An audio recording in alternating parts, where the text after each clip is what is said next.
ratito hablábamos de la importancia de no irnos tan rápido con cualquier información que leemos, las dichosas fake news que hacen muchos estragos en tiempos como estos. La información que está verificada, que está confirmada, que está investigada, siempre dará mucha más certidumbre y arrojará una luz muy, muy necesaria sobre este tipo de temas como el COVID-19, que en todo el mundo están apenas entendiendo qué es lo que está pasando y cómo tratarlo. Lo cierto es que en la línea telefónica tenemos a Juan Omar Fierro, periodista de investigación en la revista Proceso, que además es escritor y poeta. Tiene muchos atributos, ha publicado, entre otras cosas, recetas para instalarse en el rencor. Y pues si usted todavía no conoce su trabajo, lo va a conocer esta mañana sobre un tema muy importante, el tema de la neumonía y de la influenza, que son presencias letales. Eso es lo que titula él en su texto, que ya publicó y que después ustedes pueden consultar muy a detalle. Pues te saludamos con mucho gusto, Juan Omar, ¿cómo estás? Buenos días. Pati, muy buenos días. David, muy buenos días. Buenos días. Pues ustedes me preguntan y yo respondo. Perfecto. Oye, pues justamente partiendo de esto, hace como 5 días se dijo que en el Estado de México 70 personas habían fallecido de una neumonía atípica y que a lo mejor entonces estaba ocultando esto, de que la gente estuviera muriendo por esto y no por COVID-19, e incluso hablando de las fake news. El expresidente Felipe Calderón se atrevió a decir que les estaban diciendo en los hospitales que los diagnosticaran como neumonía típica y no como COVID-19. Pero la neumonía y la influenza existen en México desde hace tiempo y desgraciadamente han causado muchas defunciones. ¿Nos puedes platicar de esto? ¿Qué tal? Pues sí, mira, te comento cómo llegué a este reportaje o cómo llegué a estos números, a estas cifras. Justamente se ha hablado mucho de que se está ocultando el número de casos de COVID-19 en nuestro país y bajo esa premisa empecé a hacer una búsqueda en el boletín epidemiológico de la Secretaría de Salud y también en los datos que hay en el sistema de información en salud de esa misma dependencia, y para mi sorpresa pues me encontré que sí, efectivamente la influenza, desde que llegó la pandemia en 2009, la epidemia de 2009, pues se ha convertido pues ya en una enfermedad endémica de nuestro país. Cada año hay una temporada de influenza, así como cada año hay una temporada, digamos, de infecciones respiratorias agudas, y justamente a partir de ahí llegué a estos datos sobre cómo ha ido aumentando la mortandad en la población, o la mortalidad en la población mexicana por problemas respiratorios, en particular por neumonías y en particular por la influenza. Justamente en 2009, cuando se dio esta epidemia de influenza H1N1, quiero decirte que los primeros casos se registraron, reconocido por los propios doctores, como neumonías atípicas, porque no se conocía la causa de estas males respiratorias. Bajo esa premisa empecé a hacer la búsqueda y mi sorpresa fue que en el año 2013, por ejemplo, en el año 2012, teníamos por muertes 15.709 muertes por causa de neumonía e influenza en el país, y en el año 2018 tuvimos 28.305, esto según datos de la Secretaría de Salud. Y déjame decirte que en el año 2009, cuando fue la epidemia de influenza, la cifra de personas que fallecieron por influenza y otros males respiratorios que incluyen la neumonía fue de 17.519 personas. Esto en el mero pico de la epidemia. Durante 2 años esta cifra bajó hasta 15.000 casos, 2010 y 2011, y esto pues se puede atribuir claramente a la respuesta del Estado mexicano para contener la epidemia de influenza y a los, digamos, diagnósticos rápidos. Pero a partir del siguiente año, del 2012, cuando ya inició el sexenio del presidente Enrique Peña Nieto, pues empezaron a crecer, de tal forma que en 2012 ya murieron 15.719 personas por estas causas. En 2013 la cifra se disparó por primera vez a 17.466 casos. En 2014 ya estábamos contabilizando 20.528 decesos por neumonía y influenza, y finalmente en 2018 murieron 28.000 más de 28,000 personas por esta causa.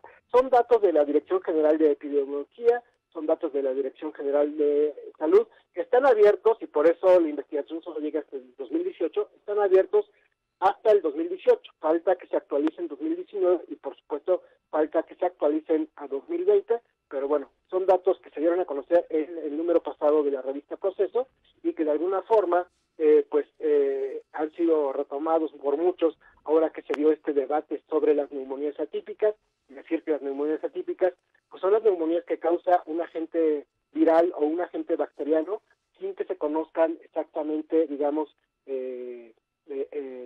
el apellido de la enfermedad que está causando esta neumonía, porque las neumonías, pues a final de cuentas son un síntoma de otro tipo de infección respiratoria, ¿no? Tiene que haber una infección respiratoria, ya sea viral o bacteriana, para que se dé una neumonía. Sí, por eso les dicen atípicas. Juan Omar, hablaste con expertos también que te reiteran este punto que de alguna manera ya expusiste, y es que como hay hubo una mejor vigilancia epidemiológica, aparentemente se dispara mucho la estadística, pero ahora, bueno, también dependiendo de la época de la que hablemos, si era eficiente o no, o si incluso existía esta vigilancia para detectar los casos, que, digo, para entenderlo en términos llanos y muy coloquiales, son como cuando hablamos de las cifras negras de la delincuencia, lo que sí se registra y lo que no, y lo que no llega necesariamente a las autoridades competentes, ¿no?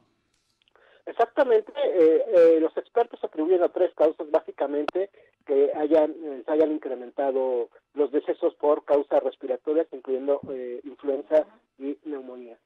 La primera tú la comentabas, que es la mejor vigilancia epidemiológica que ha tenido el país a partir del 2009. También otra posibilidad es justamente el envejecimiento de la población, y por lo tanto claro. Las personas mayores, adultos mayores, están más expuestas a morir por una infección respiratoria y una neumonía. Y la tercera, pues que hemos tenido temporadas muy altas de influenza por número de decesos.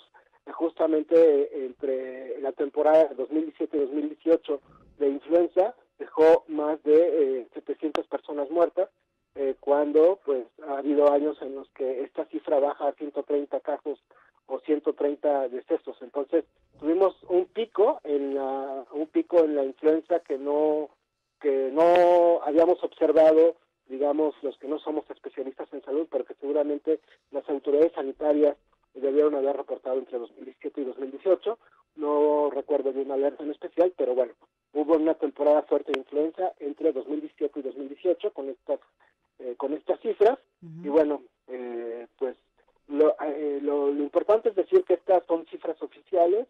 Lo importante es decir que esto no abona ni a ninguna teoría a favor o en contra de ninguna autoridad, simplemente son las cifras que están ahí, y pues que en este contexto actual, pues lo que sí nos dicen es que la población mexicana ya tenía un problema de mortalidad alta por este tipo de males respiratorios. Claro, yo creo que los datos que nos estás dando sí arrojan mucho luz en este contexto para saber qué era lo que estaba sucediendo y para hacernos más conscientes también, porque muchas veces desde este estudio de Noticias 7 AM, les hemos dicho, hay que vacunarnos contra la influenza, es la vacuna gratis, ahí sí existe vacuna, no como el COVID-19 que todavía no hay vacuna, y la gente se resiste a vacunarse porque tal vez no conozca estas cifras. Ahora, tú también consultaste el catálogo de riesgos, ¿qué te arrojó esto? Mira, este perfil nacional de riesgos en materia de salud obviamente arroja que México enfrenta muchos riesgos como sismos, inundaciones, incendios forestales, incluso la posibilidad de un derrame de sustancias químicas, pero también tiene un apartado específico sobre riesgos bacteriológicos o biológicos. Y una posibilidad que ya existía en 2018 es que hubiera una epidemia por algún tipo de coronavirus. Este perfil nacional de riesgos incluye dos tipos de coronavirus, digamos, que ya se conocían, que es el MERS y el SARS-1, por decirlo así, que fueron estas epidemias que se dieron en Medio Oriente y en China, que incluyen también neumonías, pero son virus que fueron muy letales en su momento, entre el 30 y el 50% de la población que era atacada por estas cepas de coronavirus morían por esta causa, pero eran muy poco contagiosos. Y lo que estamos viendo en este caso es un virus que tiene un índice de letalidad más bajo. Hay registros que puede estar menos del 10%, entre el 4 y el 8%, esto porque ha rebasado a todos los sistemas de salud, pero el problema también es que resultó ser un virus altamente contagioso, a diferencia de los otros, de las otras cepas de coronavirus. Entonces, sí decir que los coronavirus son una cepa de virus que ya era conocida por la comunidad científica, que ya la consideraban de riesgo, pero lo que no se conocía era esta nueva cepa que está provocando esta pandemia a nivel mundial. Esto también creo que es importante decirlo porque se ha generado todo una como un mito, una cadena de fake news de que pudo haber sido un virus creado, de que pudo haber sido un virus problemas inventado. entre países donde se sembró el virus y demás. Oye, hay otra parte bien interesante de tu artículo, Juan Omar, en tanto a lo que encuentras en el perfil nacional de riesgos, que tiene que ver con el comportamiento social, que eso pues también de alguna manera pues ya está registrado y tiene antecedentes, y hay expertos que también hablan del tema, ¿no? Sí, que la posibilidad es, por ejemplo, el pánico, estas compras de pánico, en realidad no resuelven el problema ni ayudan al bienestar de la población, sino que agravan agravan una situación de epidemia o de pandemia, como vimos aquí al principio con este desabasto que hubo pues de papel de baño, por ejemplo, ¿no? O desabasto de mascarillas, que las necesitan más los médicos que nosotros. Correcto. Y bueno, sí hay, sí este catálogo pues incluye la posibilidad de que en una situación de mucha crisis, pues la gente se desborde, y ese sería otro de los riesgos. Y bueno, el riesgo más alto pues es también saturar los hospitales, como ha pasado ya en Italia, en Francia, en España, va a pasar y ya está pasando en Estados Unidos, y no sabemos qué va a pasar en México, pero esperemos que la gente acate este distanciamiento social, que pues es un llamado más que nada a la responsabilidad para que salgamos lo menos posible de nuestras casas, evitando no solo nuestro contagio, sino el contagio de otras personas. Hay que ser responsables en torno a esto. Juan Omar Fierro, te pediríamos, porque ya estamos sobre el tiempo, tenemos el tiempo encima, una conclusión de lo que hemos platicado esta mañana. Pues, por ejemplo, tú hablabas de las vacunas, y me parece importante que yo hablaba con una neumóloga y me decía que solo el 30% de las personas se vacunan en México contra la influenza. Primero, ya vimos que hubo una temporada muy alta de influenza entre 2017 y 2018 que provocó más de 700 muertes. Estamos viendo ahorita que la gente está desesperada solicitando una vacuna, pero eso quiere decir que pues, las vacunas sí funcionan. Entonces, el llamado sería a la gente a que, en este momento, acatar la instrucción de no salir de casa, más que para lo indispensable, pero la segunda es vacunarse contra todos los virus, incluyendo la influenza, y en caso de que en algún momento esté disponible esta vacuna contra el coronavirus, pues yo creo que todo el mundo tendría la responsabilidad de vacunarse, y en estos casos son vacunas anuales, no son vacunas de por vida, justamente porque tiene muchas... van mutando los virus también. Van mutando, sí, mutaciones, y por eso es necesario estar variando la vacuna. Sí, que hay que vacunarse contra la nueva cepa.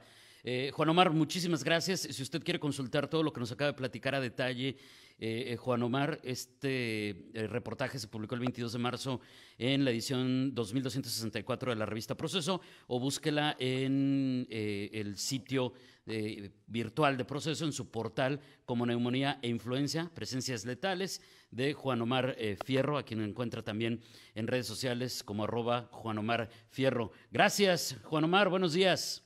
Muy buenos días. Que estés muy bien, Juan Omar, te mandamos un abrazo a la distancia.